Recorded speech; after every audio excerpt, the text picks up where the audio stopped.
अस्सलाम वालेकुम। मेरा नाम हाफिज़ अली हमज़ा है। आपका वेलकम करते हैं द इस्लामिक सागा चैनल पर। एक दफ़ा फिर आपकी खिदमत में हाज़िर हुआ हूँ एक नई वीडियो लेकर, यानी कि हज़रत यूसुफ़ अलैहिस्सलाम के किस्से के बारे में। और ये वीडियो हज़रत यूसुफ़ अलैहिस्सलाम के वाक़या की आखिरी वीडियो यानी लास्ट एपिसोड है। तो आइए आज की वीडियो बिला तख़ीर शुरू करते हैं।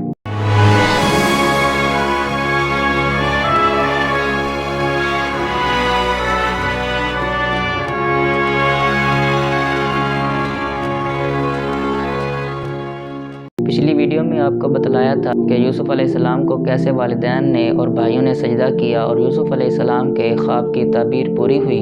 और फिर इस पर यूसुफ़ अलैहिस्सलाम ने अल्लाह ताला का शुक्र अदा किया कि अल्लाह ताला ने उन पर खूब नेमतें की। तो आज की वीडियो में क्या हुआ आइए जानते हैं।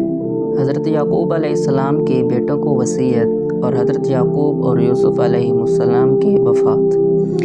इरशाद बारी तआला है, अम कुंतुम शुहदा इज़ हज़रा याकूब अल-मौत इज़ क़ाल लिबनीहि मा तअबुदून मिन बअदी क़ालू नअबुदु इलाहक व इलाह आबाइक इब्राहीम व इस्माईल व इसहाक़ इलाहन वाहिदन व नहनु लहु मुस्लिमून। तर्जुमा, भला जिस वक्त याकूब अलैहिस्सलाम ने वफ़ात पाई तो तुम उस वक्त मौजूद थे जब उन्होंने अपने बेटों से पूछा कि मेरे बाद तुम किसकी इबादत करोगे?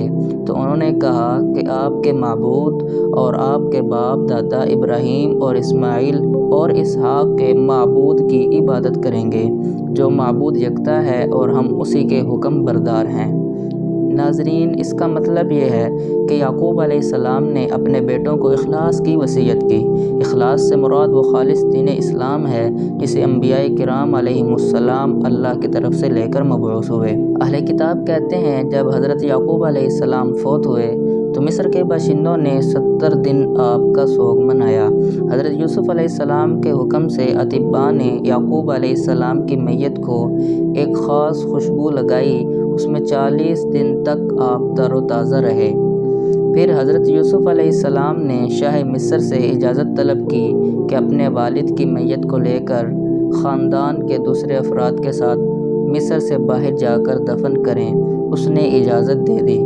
आपके साथ मिस्र के सरदार और बुज़ुर्ग भी रवाना हुए। उन्होंने हिब्रून पहुंचकर आपको उस गार में दफन किया जो हज़रत इब्राहीम अलैहिस्सलाम ने इफ़रून बिन सखर हबशी से ख़रीदा था। फिर वापस आ गए। यूसुफ़ अलैहिस्सलाम के भाइयों ने यूसुफ़ से वालिद की वफ़ात पर ताज़ियत की और गम का इजहार किया। आपने उनकी इज़्ज़त अफजाई की और उन्हें एज़ाज़ व इकराम से अपने साथ लाए। चुनाचे वो मिस्र ही में मुकीम रहे।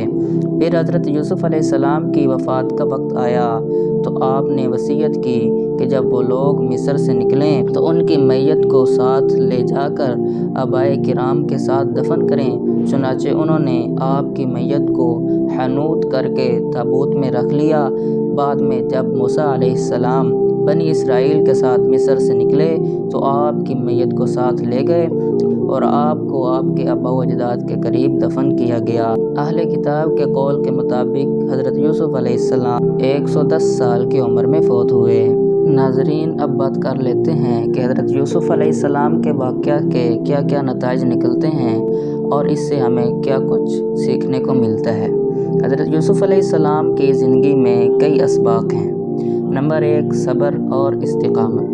कि यूसुफ़ अलैहिस्सलाम ने हर आजमाइश में अल्लाह ताला पर भरोसा रखा और इस्तिक़ामत का मुज़ाहरा किया।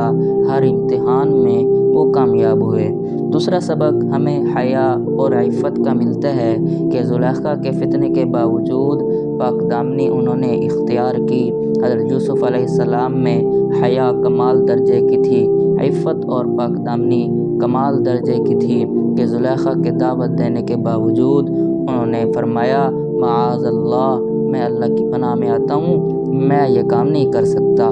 तीसरा सबक हमें हिकमत और दानाई का मिलता है कि ख्वाबों की ताबीर और बहरान के इंतज़ाम में अपनी दानशमंदी का मुज़ाहरा किया कि जेल के साथियों को और बादशाह को उनके ख्वाबों की ताबीर बतलाई और बहरान के ज़माने में कैसे उनके लिए हिकमत अमली का मुज़ाहरा किया और उनको मशवरा दिया। चौथा सबक हमें मुआफ़ी और रहमत का मिलता है कि भाइयों के जुल्म के बावजूद یوسف علیہ السلام نے بھائیوں کو معاف کر دیا کہ بھائیوں نے کیسے یوسف علیہ السلام کے ساتھ سازش کی تھی، انہیں کنویں میں پھینکا، وہ بازار مصر میں بک گئے اور بھائیوں نے یوسف علیہ السلام پر الزامات بھی لگائے، لیکن اس کے باوجود یوسف علیہ السلام نے انہیں معاف کر دیا۔ یہ حضرت یوسف علیہ السلام کی زندگی کا مکمل واقعہ تھا جو قرآن میں سب سے بہترین قصہ کے طور پر بیان ہوا۔ ناظرین، الحمدللہ حضرت یوسف علیہ السلام کا قصہ مکمل ہوا۔ انشاءاللہ اس کے بعد ایک نیا واقعہ پیش خدمت کروں گا۔ آپ سے گزارش ہے کہ اگر آپ کو یوسف علیہ السلام کا قصہ پسند آیا ہو تو لازمی چینل کو لائک اور سبسکرائب کیجیے گا۔ اللہ تعالیٰ آپ کو جزائے خیر عطا فرمائے۔ ملتے ہیں نیکسٹ ویڈیو میں، اپنا خیال رکھیے گا۔ اللہ حافظ۔